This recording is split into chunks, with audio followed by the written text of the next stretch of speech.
Hari Om. Let's start with a prayer. Om Samasta Jana Kalyane Niratam Karunamayam Namami Chinmayam Devam Sadgurum Brahma Vidwaram Vasudeva Sutam Devam Kamsachanura Mardanam Devaki Paramanandam Krishnam Vande Jagadgurum Tvameva Mata cha Pita Tvameva Tvameva Bandhuscha Sakha Tvameva Tvameva Vidya Dravidam Tvameva Tvameva Sarvam Amadeva Deva Tvameva Sarvam Gurudeva Deva. Hari Om. We are doing the Panchadashi 6th chapter and we are at the sloka 38 and we will repeat that sloka now. Idam tvarupyate bhinne idam tvarupyate bhinne swatvahante tadepyatam satvahante tadepyatam samanyam cha visheshascha hi uvayatrapi gamyate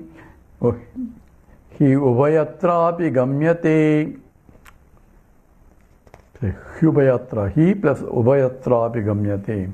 Idam tvam arupyate bhinne. So here this is silver.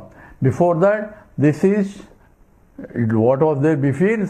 Shell, and this is silver. This is a stone. This is a book. This is an object. So every object we say this is or there is. So every object is, because only the existent object only I can perceive. So this is Gaga Bobu. I should know what Gaga Bobu is.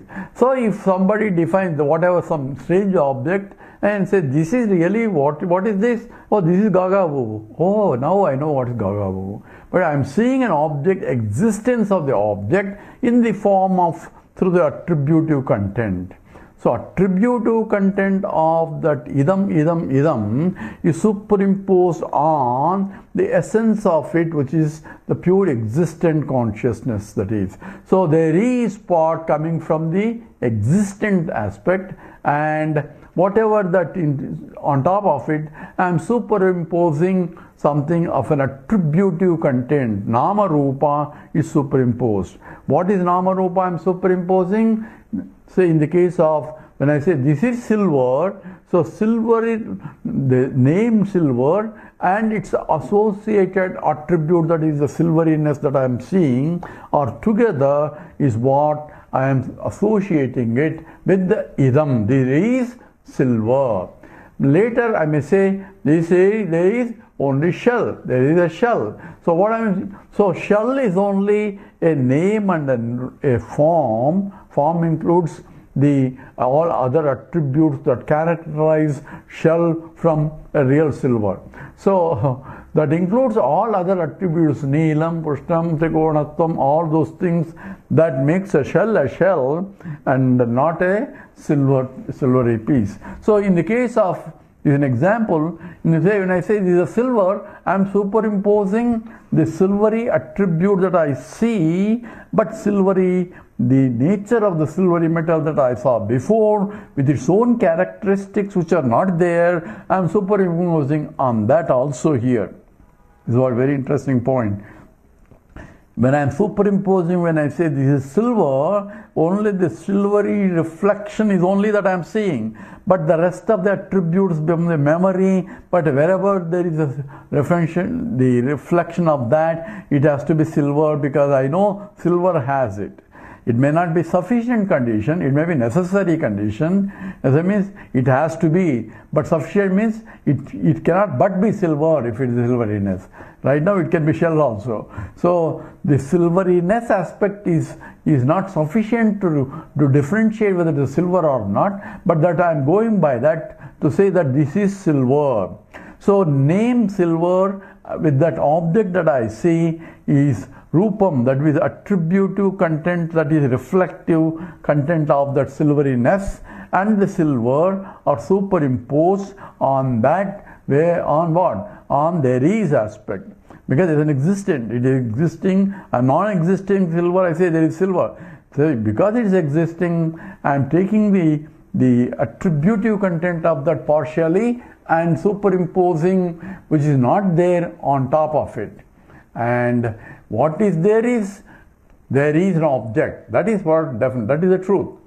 And that is not denied, because later also there is aspect is there, but only name is changed, rupam is changed from a silver to shell. So idam tva rupyate bhinne. So there is aspect is different from silvery aspect, shell aspect, stone aspect, book aspect. All other aspects are different. Those are attributes that differentiate one object to other. But there is not an attribute that differentiates one from the other, because there is silver and there is a stone, or there is an object, or there is a sand. There is same. There is no difference in the there isness, but in the form expressed there is differences, and the form belongs to the matter. So there is a samanya dharmam and there is a vishesha dharmam. Samanya dharmam is samanya, which is common for all. Because when you say there is an object, there is a silver, there is a shell, there is a book, there is a table, there is a samanyam, because everyone has there is. But existence of the object is, because I am perceiving. Non-existent object I cannot perceive. So asti.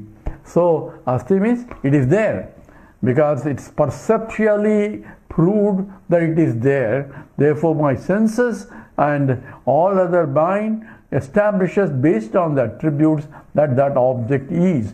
But there is aspect is common for all. That's called samanyam.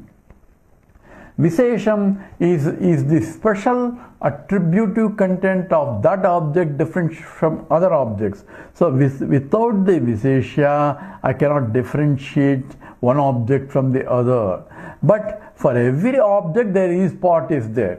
So without any object I cannot say there is. That's another aspect is I need an object to differentiate there is this object, there is that object. Suppose there is no objects anywhere, there is there, but I cannot recognize it. It's important in the sense that in order for me to recognize the existence of an object, existence alone, I cannot recognize it unless there is an object is expressed through in the form of an object. And that is important also. Therefore, samanyam and visheshyam. So the special attribute and the common attribute. These two are together, and since I cannot differentiate the samanya aspect, only I am differentiating the difference aspects only. In the case of there is, it's very difficult to that attribute is universally present, therefore I cannot differentiate. Whereas if I take all the silvery objects, let's say this is a silver glass, this is silver stone, this is different varieties of silvery objects, silveriness is there, there is which is differentiating from a tumbler, silver tumbler versus silver plate. So silver tumbler and silver plate have different attributes, although both are silver, and silveriness is also same. So there are two common in that silveriness and there is aspect. Silveriness is coming from that particular silver object. If it is a stone object, I won't see it is a silvery something. So that is reserved for all silver objects, but that which is reserved or common for even every object in the world, and that is there is aspect. That is the existence aspect is undifferentiable and it is eternal, ever present. And that being infinite, it cannot change. Therefore, that's why in the Gaudapada, this is that which is the objectability or the perceptibility, utility, nameability, anyity is only a temporarily. What's permanent is the pure existence that supports all these objects. That is eternal, because existence alone was there, and it is egameva advitiyam, and it is ever present because it cannot cease to exist. So that's what Krishna says Natvevaham Jatanasam Natvam Nemi Janadipaha. And that is the beginning. I'm sorry, that's not the one, but that sloka says, I was there all the time, I'm here, and so on and so forth. Says in the sloka 16 of that chapter, this is essentially the existence is never cease to exist. A non-existence can never come into existence. So it's a law of conservation with respect to existence. Nasato vidyate bhavo, na bhavo vidyate sataha. So na sataha cannot come into existence, and sataha cannot cease to exist. So there is aspect can never cease, and whatever the particular aspect, this, that can keep changing, and one form to other. There is a silver, there is a plate, there is a silvery plate, there is a silvery plate can change to tumbler, tumbler can change, but silvery aspect remains the same. As a temporary example, the scripture uses the gold example, and similarly, the yatha saumya ekena lohamanina sarvam lohamayam vijnata vacharambanam vikaro namadeyam. The vacharam is only namesake or name and a form, that's called namarupam and rupyam te. So on top of idam, you are superimposing these, and one is a samanya lakshanam, samanya, and there is a visheshana, visheshyam. So samanyam cha visheshacha hi ubhayatrapi gamyate. So these are both are seen together as one entity. So there is a silver. Not that there is separated out from silver. You cannot separate the existent part from the silvery part. So you take that and you take the ring and I take the gold. I cannot take that. It is a gold in the form of a ring. So it is the silver in the form of existence, shell in the form of existence. So silver can be changed to other one, not silver shell is not changing, but the attributive content now recognize it was only shell, but I thought it was a silver. So samanyancha visheshascha indeed ubhayatra api gamyate. So both are seen together, the samanya lakshanam and vishesha lakshanam together forming the whole universe of the idam tvam rupi bhyaha. And this aspect is going to be the existent aspect of it and the conscious aspect of it. How it is samanyam and how it is vishesham are going to be discussed now.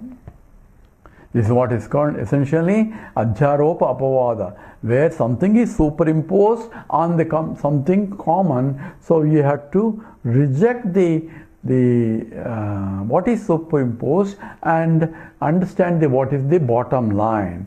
But in this case, I cannot reject the what is superimposed, but I have to see in and through what is superimposed, that which is essence, which cannot be seen.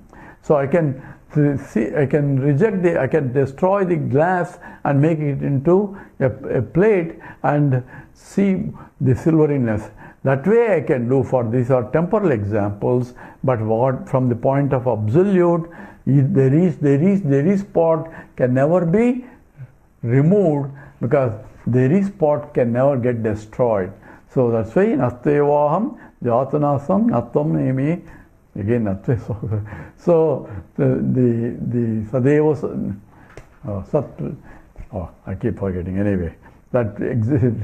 The sloka 16 of the Gita, essentially this existence can never cease to exist, and non-existence can never come to exist.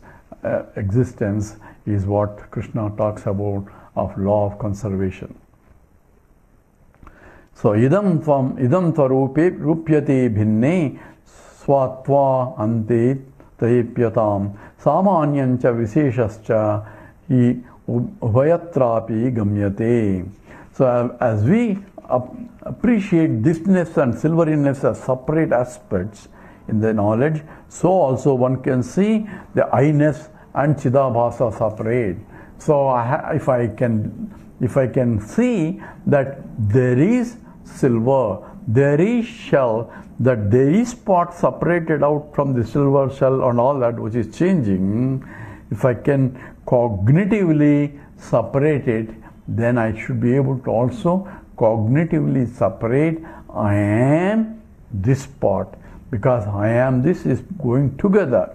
So there is silver, there is shell are going together, they are inseparable, but cognitively once I understand there was silver, silver is gone. What happened to silver? There was no silver to begin with. It was only that which is only in the form of appearing silver, but now it is shell. In the same way, I am this body, this mind and this intellect. So I am identifying myself with what I am not as this as I am. So there is a samanya. This is you are identifying with yourself with whatever your BMI, his self with his BMI, itself with its attributive samanya and visesha. So this is a common factor and common error that we commit, and so one can, for the transaction purposes, one can take that role, but understanding that I am not that, but I am something very substantive is the knowledge. So this is what a drama and the actor and the example of Jagannatakam. The drama is going on and fellow is acting like a king. So he says, I am a king. So I am part is superimposed on the role of king and claim that I am a king in that scene. So at least, and when he loses the kingdom and he became a beggar on the street, he said, I am a beggar. So I am a king, I am a beggar, I am part is samanyam, and king and the beggar is a viseshanam. But actually he is neither a king nor a not beggar, he is an actor playing the role. He is neither a king nor a beggar, but during the scene he has to act like a king, and when he is in the beggar role he has to act like a beggar. He cannot mix the roles, and the beggar role in the king and the king role in the beggar, then he will be kicked out of the drama soon. So for drama to be successful, he has to play the role knowing very well it's only a role that he is playing. What he is neither a king nor a beggar. He is actually an actor playing that vesham. So the vesha isha jiva yoho veshadi vida sattva bhavato vastu kevalam. Bhagavan Ramana Maharshi says, the difference between Ishvara and Jiva, Isha, Jiva Yoho, is only Vesham, costume. They are entering into the drama scene with the different dresses. A Jiva is Alpagyaha, Alpashaktiman, and all that. See, I am only a little bit guy, small with intellect, small body, small intellect, and all that. Ishvara is Sarvagyaha, Sarvavyapakaha, Sarvavyapti. All the attributes of Ishvara is different from attributes of the Jiva. But if you remove all the Vishesha attributes and equate the essence, and that's what is Tattvamasi statement, not that he is a Jiva is Ishvara. That's not Advaita, doesn't say that. People may claim that, oh, Advaita says you are a God. Advaita doesn't say you are a God. Advaita says you are pure Satchidananda. God is also Satchidananda. So Vastu Kevalam, the attributive, the essence is Samanyam is the same, only Visheshanam costumes are different. So Isha Jiva Yoho Veshadi Bida, only Veshadi Bida is different, and the Isha Jiva Yoho Veshadi Bida Sattva Bhavato Vastu Kevalam. From the existent point, there is Ishvara, there is Jiva. So there is point, that's called Sattva Bhavato. Vastu essence is the same, whether it's you call it Ishvara or Jiva. So same way, when I look at the world, I have to have that knowledge. And this is being emphasized in the next sloka. Idam rupyamidam vastram, idam rupyamidam vastram, iti yadvad idam tatha, iti yadvad idam tatha. Asau tvamaham ityeshu asau tvamaham ityeshu swayam ityabhimanyate. Swayam ityabhimanyate. Together. Idam rupyam idam vastram idam yadvat idam tatha asau tvamaham ityeshu swayam ityabhimanyate.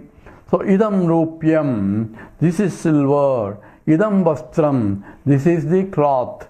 Iti, like that. You can say this is a book, this is an example. For every object I can say idam, idam, idam, idam, idam, this, which is different from that. So every one, this is different. And what? Why? This is rupyam and vastram. Rupyam is silver and that is vastram, that is cloth. I don't get confused between the cloth and the silver.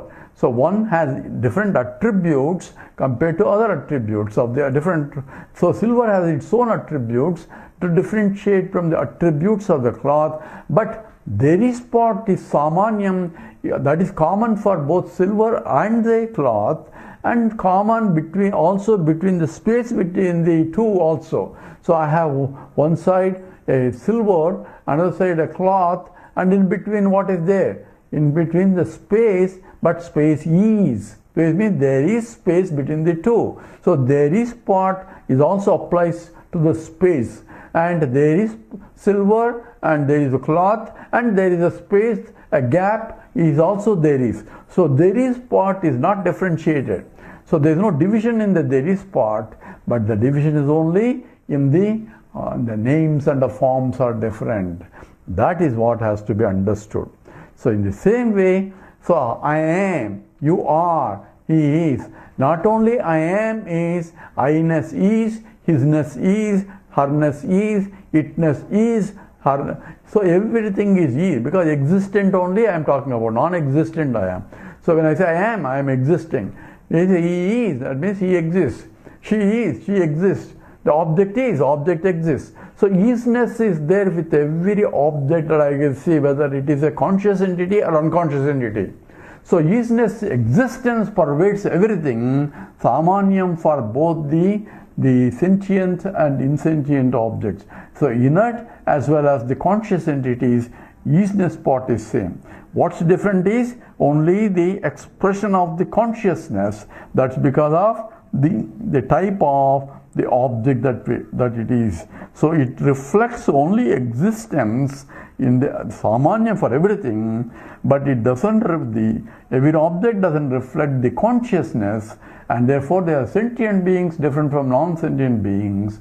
So the consciousness, for it to get reflected, the medium has to have subtle material also. So there has to be subtle body in order to reflect the consciousness. So only when there is a subtle body, it means the mind and I has to be in the body for whole thing to not only existence but consciousness also to be get exhausted. But the other part that is not covered is Ananda part. And how you discover the Ananda part? Temporarily we are discovering Ananda part by adding another object and this object, that object. So when I add something, that means Ananda is expanding, because I am adding that also as into I am part. So I am this, and this is mine, this is mine. If that also becomes, and that also is mine. So I keep on going, my Ananda is increasing as I keep collecting more. That's how the Ananda scale is in the Taittiriya Upanishad, where Manushya Anandaha, then 100 times the other Gandharvanandaha and Devanandaha, all that each one is 100 times more than the other guy, lower guy, because he is getting Ananda, having more and more stuff. And that, including, that means he is expanding himself, and it will not add up ultimately. Even Brahmaji Ananda is 10 to the power of 26 of one Manushya Ananda. One Manushya Ananda, we said, is even he owns the whole world and also young enough to digest whatever he eats. So his Ananda is one unit, and the next level is 100 times more than him. So like that, there is a hierarchy of Anandas, because there is a material gain in all that, and one cannot gain infinity by adding some more. Therefore, he can never reach the absolute Ananda. Even Brahmaji is limited, and there is many Brahmajis apparently. Akhanda Brahmandamlo, every Brahmandam has one Brahmaji, and therefore, who is the highest one in the all is nothing but pure existent consciousness. That is alone infinite, and infinite cannot be gained by adding finite things. But I cannot stop looking for Ananda, because Ananda of my own self is covered. So I am looking for Ananda because that Ananda aspect is covered. So what I have to do? I have to discover. What do I have to remove? That I am also Ananda Swarupam. Then I don't have to go for it. But Ananda is Anantameva Anandaha. Infinite alone is Ananda complete. Because any limitations, finiteness makes one to suffer. Therefore, I am Ananda means Aham Brahmasmi. That has to be recognized. When it is recognized, then I am pure Satchit. Not only Satchit, Ananda also. If I am infinite, that means it includes everything. That becomes the Kotastha Chaitanyam or Satchidananda Swarupam. So idam rupyam, idam vastram, this is a cloth, this is silver, this is this. So every identification of this is, there is this is aspect is there. Iti yadvat idam tata. So in everything is the idam is there. There is a common reference that idam, this word idam, there is a common reference aspect. Tata, same way. Asau, tvam, aham. So he, you, I, iti, teshu, in these. Swayam, the implied word, swayam is the self. He, himself, his self, herself, itself. The self is there, that is the essence. And that is what essentially the Chandogya says, Aitatmyamidam Atma, the essence is of all of idam sarvam, everything that you see, the essence is that which is essentially the Atma, the essence of every object and every person also here. Is this Tvam, aham, ye, you and I, iti, teshu, in these. Swayam, this implied meaning, swayam is the self, it is common aspect, abhimanyate, it is associated with it. So I have to discover that there is a common factor which is different from the superficial viseshas, but there is a substantive part which is remains the same all the time, other one keeps changing, just like he was